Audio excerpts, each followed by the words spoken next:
Hello guys, welcome back to a new episode of How to Login.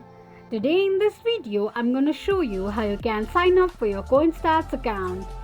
Keep watching the video till the end. To sign up for your CoinStats account, firstly open up your CoinStats application. The official page of CoinStats application will appear on the screen. Click on Get Started. Select a region that brings you to CoinStats and tap on Continue. Select and enter your crypto portfolio target value and click on Connect Portfolio and Start.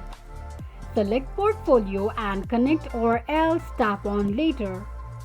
Pick coins to start tracking and then click on Track button at the bottom of the page. Finally, click on Perfect. Now click on three dots at the bottom right corner of the screen. On the next page, tap on Create Account Login option.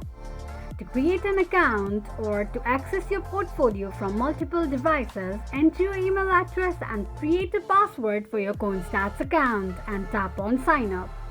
Click on an eye icon to check if you have entered your password correctly or not. This is how you can sign up for your CoinStats account quickly and easily just in few steps. If you have any thoughts or queries, let us know in the comment section. Don't forget to subscribe to our channel. Also press the notification bell icon so that YouTube will notify you whenever we post a new video. I hope this video was helpful to you. Thank you so much for watching.